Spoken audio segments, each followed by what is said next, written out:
আলহামদুলিল্লাহ আজকে এমন সব ভাই বোনদের সামনে আমি হাজির হয়েছি, আমি বিশ্বাস করি পার্সোনালি একাডেমিক্যালি প্রায় সবাই আমার চাইতে আপনারা সিনিয়র। আমাকে মাঝে মাঝে বিভিন্ন জায়গায় মানুষ বড় বিপদে ফেলায়, জিজ্ঞেস করে স্যার আপনি কোন সাবজেক্টে স্পেশালিস্ট। আমি বলি যে আমি জামাতে ইসলামীতে স্পেশালিস্ট। কই স্যার এটা কোন সাবজেক্ট আবার?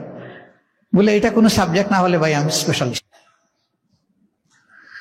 এখানে অনেক স্পেশালিস্ট ভাইয়েরা আছেন, বোনেরা আছেন। এই নিয়ামত, এই মেধা কার দান ভাই?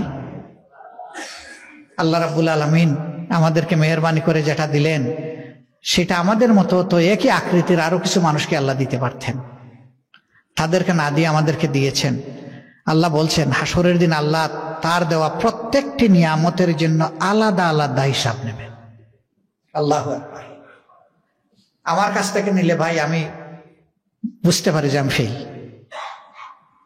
কিন্তু আল্লাহ যদি কম হিসাব নিয়ে হিসাবাই ইয়াসিরা অথবা বেগায়রে হিসাব আল্লাহ যদি ছেড়ে দেন এটা হবে তার মেহেরবানি, আর হিসাব নিয়ে যদি শাস্তি দেন এটা হবে তার ইনসাফ।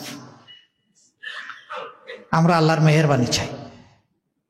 মেহেরবানি পাইতে হলে মেহেরবানির পথে আমাদেরকে হাঁটতে হবে।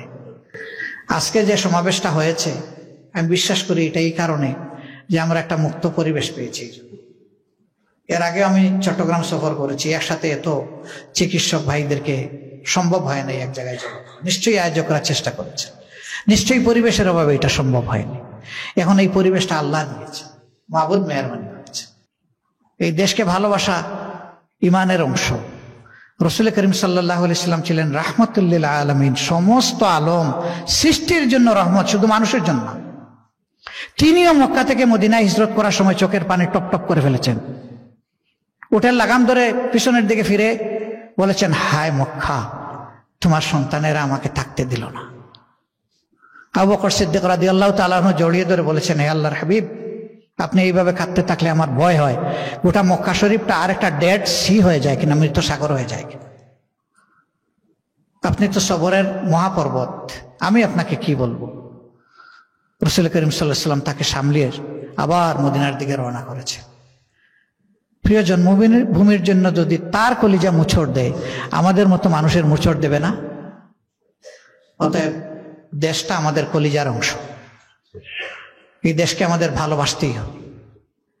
আমরা বলি ব্যক্তির চেয়ে দল বড়, দলের চেয়ে দেশ বড়, কিন্তু ইন প্র্যাকটিস এন্ড ডিফ্যাক্টো আমরা অনেক সময় এটা প্রুফ করতে পারি না।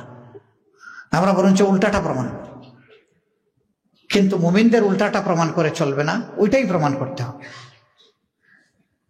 আমি আমার ভাইদেরকে আবার বলবো, মেধার এই নিয়ামতের শুকরিয়া আদায় করো। জাতিকে মন উজাড় করে মহান আল্লাহর ভালোবাসায় উদ্বেলিত হয়ে সবাই যদি কিছু কিছু দেই, আলহামদুলিল্লাহ এই কিছুটা অনেক বড় আকার ধারণ করবে। আল্লাহ চাই সমাজকে, চিকিৎসক সমাজ ইচ্ছা করলে পাল্টে দিতে পারবে। মাহাতির মোহাম্মদ ঢাকা মেডিকেলের ছাত্র ছিলেন, এখানকারই গ্রাজুয়েট।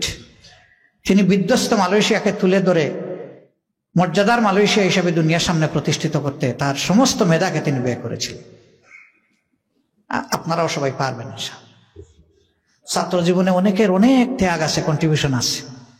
কর্মজীবনে এসে পরিবার, পরিবেশ, এই দুইটা আমাদেরকে অনেক সময় আমাদেরকে হারিয়ে দেয় আমাদের পথ থেকে। পথ হারা পথিক, কোথায় যাব আমরা? আমাদের পথ তো একটাই, হাজা সিরাতুল মুস্তাকিম। এখানে শুরু, জান্নাতে শেষ। এখান থেকে স্লিপ কাটার, ডান বাম হওয়ার কোনো সুযোগ নেই। ওখানে এক বিন্দু আর এখানে এক বিন্দু, সরল রেখা একটা হবে। যত রেখা টানা হোক বাকি সব বক্র একটা চাই। ওই একটা সরল রেখা ধরেই যারা চলতে পারবে তারাই আল্লাহর রহমত এবং হেদায়ের উপরে থাকবে। আল্লাহ সেই রহমত এবং হেদায়ের উপরে আমাদেরকে রাখুন।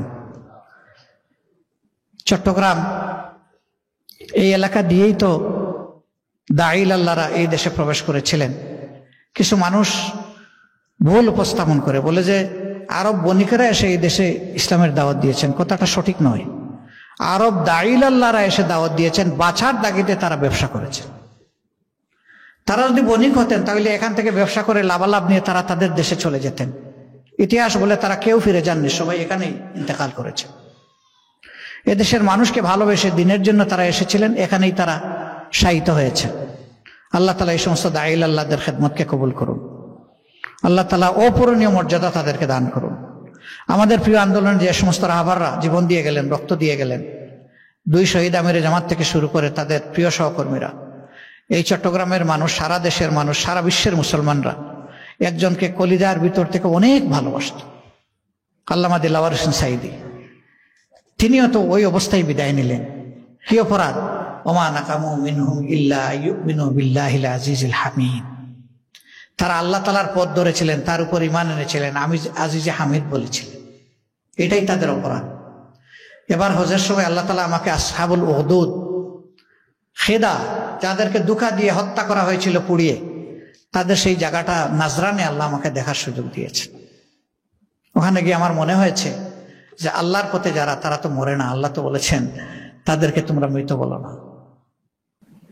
ওয়ালা তাকুলু লিমান ইউকতালু ফি সাবিলিল্লাহি আমওয়াত ওয়াল আহইয়াউন ওয়ালাকিন লা তাশউরুন। সাবধান, তাদেরকে মৃত বলবো না যারা আমার পথে জীবন দিয়েছে, বরঞ্চ তারা জীবিত, তোমরা জানো না, বুঝো না।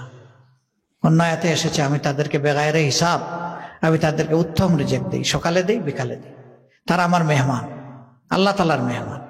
সম্মানিত ভাইরা, সেই শহীদদের রেখে যাওয়া আমানত আজ আমাদের কাছে। সেই আমানতকে আসুন একটু সম্মান করি।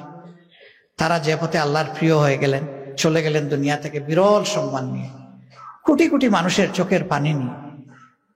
মানুষ তাদেরকে ভালোবেসেছে, আল্লাহর দরবারে মাগফিরাতের জন্য, উচ্চ মর্যাদার জন্য দোয়া করেছে।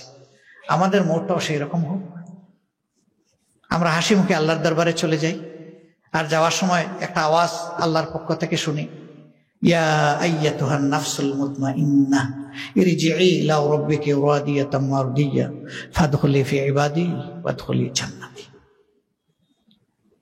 ওরে আমার গোলামেরা, তোমরা রবের দিকে আসো। ও বান্দিরা, তোমরা তোমাদের রবের দিকে আসো, তোমাদের মায়ার রবের দিকে আসো, সন্তুষ্ট চিত্তে আসো। আমি তোমাদের উপরে সন্তুষ্ট হয়ে আমার নেক বান্দাবান্দির সাথে তোমাদেরকে আমি শামিল করে দেব। আর তোমাদের জন্য সাজানো বালাখানা জান্নাত আমি উজাড় করে তোমাদের হাতে তুলে দেব। আসো, আমার কাছে আসো। আল্লাহ তাআলার সেই মহব্বতের আওয়াজটা আমরা যেন দিলের কান দিয়ে দুনিয়া থেকে ইন্তেকালের সময় শুনতে পারি, তাহলে ইনশাআল্লাহ আমাদের আখেরাত সার্থক হয়ে যাবে, উজ্জ্বল হয়ে যাবে। আসুন, জাতিকে কিছু দেওয়ার অঙ্গীকার নেই।